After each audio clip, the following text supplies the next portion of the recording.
இயேசு கிறிஸ்துவின் நாமத்தில் உங்கள் யாவரையும் அன்போடு கூட வாழ்த்துகிறேன். இன்றைக்கு நாம் பார்க்க போகிற தலைப்பு, நாம் குற்ற உணர்ச்சியில் வாழ படைக்கப்படவில்லை. We are not built for guilt. வசனம் வெளிப்படுத்தின விசேஷம் 12:10. இப்பொழுது இரட்சிப்பும் வல்லமையும் நமது தேவனுடைய ராஜ்யமும் அவருடைய கிறிஸ்துவின் அதிகாரமும் உண்டாயிருக்கிறது. இரவும் பகலும் நம்முடைய தேவனுக்கு முன்பாக நம்முடைய சகோதரர் மேல் குற்றம் சுமந்தும் பொருட்டு அவர்கள் மேல் குற்றம் சாட்டுகிறவன் தாழ தள்ளப்பட்டு போனான். ஹல்லேலூயா. பாருங்க, இந்த வசனம் பரலோகத்தில் அறிவிக்கப்படும் ஒரு மகத்தான ஒரு வெற்றியின் செய்தி சொல்லலாம். ஏன்னா இயேசு கிறிஸ்து சிலுவையில் மரணம் அடைந்து மூன்றாம் நாள் உயிர்த்தெழுந்து மற்றும் அவர் மகிமைப்படுதல் மூலம் சாத்தான் குற்றம் சாட்டுபவன் என்ற தனது அதிகாரத்தை இழந்து விட்டான். ஹல்லேலூயா. பாருங்கள், இந்த சாத்தானுடைய முக்கிய ஆயுதமே இந்த குற்ற உணர்வு இல்லை, அவமானப்படுத்துறது, நீ தகுதியற்றவன், நீ பாவம் பண்ணிட்ட, கர்த்தர் உன்னை ஏற்றுக்கொள்ளவே மாட்டார், உனக்கு மன்னிப்பே இல்லை, இப்படியான பொய்யான காரியங்களை இருதயத்தில் போட்டு பாருங்க, இந்த மாதிரி குற்றச்சாட்டுகளை விதைக்கிறவனாய் இருக்கிறான். ஆனால் இயேசு கிறிஸ்துவின் ரத்தம் நம்மை முழுமையாக நீதிமானாக்கி விட்டது. ஹல்லேலூயா. அப்போது தேவன் நம்மை இன்று எப்படி பார்க்கலான்னா, ஒரு தோல்வியின் அடிப்படையில் அல்ல, கிறிஸ்துவின் பரிபூரண நீதியின் அடிப்படையில் பார்க்கிறார். பாருங்க, அநேக வேளையில் சாத்தான் நம்மளை குற்றச்சாட்டலாம் பாங்க, ஆனால் தேவன் நம்மை நீதிமான் என்று அறிவித்து விட்டார். இப்போ ஒரு நீதிமன்றத்தில் ஒரு நீதிபதி தீர்ப்பளித்ததுக்கப்புறம் வழக்கறிஞரின் குற்றச்சாட்டு அது பலனே இருக்காது. பாருங்க அநேக முறையில் நம்ம எண்ணங்களில் பார்த்திங்கன்னா நிறைய அந்த குற்ற உணர்வு இல்லை, நான் சரியில்லை, நான் ஒரு பாவி, என்னால் ஒரு காரியத்தை சரியாக செய்ய முடியல, எதுக்குமே நான் லாக்கி இல்லை, இந்த மாதிரி சில குற்ற உணர்வை சுமப்பதுக்காக நம்மை படைக்கவில்லை தேவன். அப்போது குற்ற உணர்வுடன் இருக்க வேண்டும் என்று தேவன் விரும்பி இருந்தால் பாருங்கள், அந்த குற்ற உணர்விலிருந்து நம்மை மீட்க இயேசு கிறிஸ்துவை அனுப்பியிருக்கவே மாட்டார் இல்லை.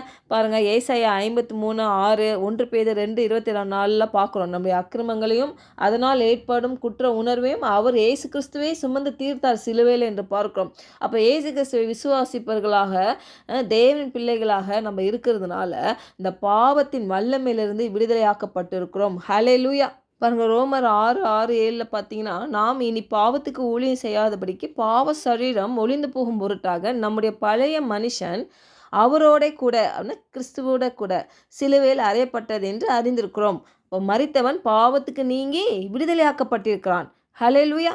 பாருங்கள், நம்ம ஒருபோதும் பாவமே செய்ய மாட்டோம் என்ற அர்த்தம் இல்லை.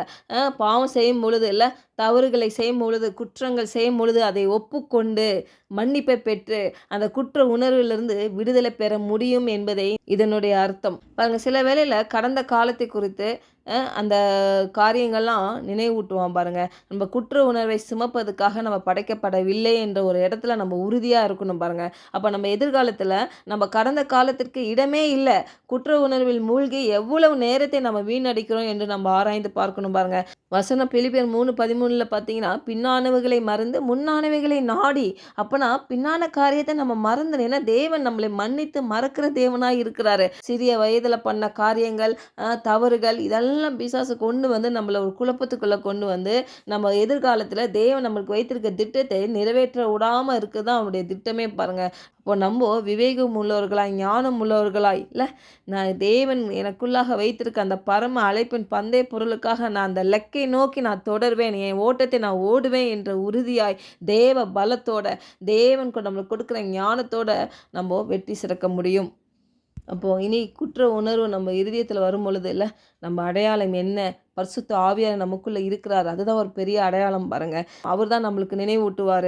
இயேசு கிறிஸ்துவின் ரத்தம் நம்ம நீதிமானாக அறிவித்து விட்டது. அப்போ அந்த குற்ற உணர்வில் நான் வாழ மாட்டேன், தேவனுடைய பிள்ளை என்ற ஒரு தைரியத்தில் நான் நடப்பேன். ஹல்லேலூயா. ரோமர் 8:1 பார்க்கும்பொழுது, கிறிஸ்து இயேசுக்குள் இருப்பவர்களுக்கு ஆக்கினை தீர்ப்பு இல்லை என்று வசனம் சொல்லுகிறது. நமக்காக எப்போதும் பரிந்துரைக்கிற ஒரு பரிசுத்த ஆவியார் நமக்குள்ளே இருக்கிறாரு. ஹல்லேலூயா. அப்போது இந்த குற்ற உணர்வு வரும்போதெல்லாம் அதை ஏற்றுக்கொள்ளாமல் தேவனுடைய வார்த்தையை நம்ம பிரகடனம் பண்ணுவோம். நான் கிறிஸ்துவில் நான் நீதிமான், எனக்கு எதிரான ஆக்கினை தீர்ப்பு எனக்கு இல்லை, இயேசு கிறிஸ்துவின் ரத்தம் என்னை முழுமையாக சுத்திகரித்து விட்டது, குற்ற சாட்டுபவன் தோற்கடிக்கப்பட்டான், நான் கிறிஸ்துவில் ஜெயமுள்ளவனாய் இருக்கிறேன். ஹல்லேலூயா. ஜெபிக்கலாம். பரலோக தகப்பனே, இந்த காலை வேளையில் எங்களோடு நீர் இடைப்பட்டதுக்காக உமக்கு நன்றி செலுத்துகிறோம். இயேசு கிறிஸ்துவின் அந்த சிலுவையின் வெற்றி எங்களுடையதாக இருக்குதப்பா. ஆண்டவரே, சாத்தானின் அந்த குற்றச்சாட்டெல்லாம் இனி எங்கள் அடையாளமாய் அல்ல ஆண்டவரே. கிறிஸ்துவில் நாங்கள் தேவனுடைய நீதியாக இருக்கிறோம். இதுதான் எங்களுடைய அடையாளம் ஆண்டவரே. அப்பா, உம்முடைய வார்த்தையை வைத்து ஆண்டவரே, இந்த இப்படிப்பட்ட பிற்போக்கான இந்த சிந்தனையிலேருந்து நாங்கள் மேற்கொண்டு ஆண்டவரே, இதிலேருந்து ஒரு விடுதலை ஆக்கப்பட்டு ஆண்டவரே, உம்முடைய பிள்ளையாக ஆண்டவரே, உம்முடைய அடையாளத்தில் நாங்கள் ஆண்டவரே வாழ எங்களை விட்டு கொடுக்குறோம் கர்த்தாவே. கிறிஸ்துவில் நாங்கள் யார் என்ற அடையாளத்தில் வாழ நாங்கள் விட்டு கொடுக்குறோம் ஆண்டவரே. இப்போ பிசாசின் கிரியைகளை அழிக்கவே ஆண்டவரே கிறிஸ்து வெளிப்பட்டார் ஆண்டவரே. அதை நாங்கள் விசுவாசிக்கிறோம் ஆண்டவரே. அப்பா, இந்த மாதிரி பொய்யான குற்றச்சாட்டுகள் ஆண்டவரே எங்கள் இருதயத்தில் வரும்பொழுது, இந்த குற்ற உணர்வுகள் வரும்பொழுது உம்முடைய வார்த்தையை வைத்து நாங்கள் அதை மேற்கொண்டு ஜெயிக்க பரிசுத்த ஆவியானவர் எங்களை வழி நடத்துவீராக என்று இயேசுவின் நாமத்தினால ஜெபிக்கிறோம் நல்ல பிதாவே. ஆமென்.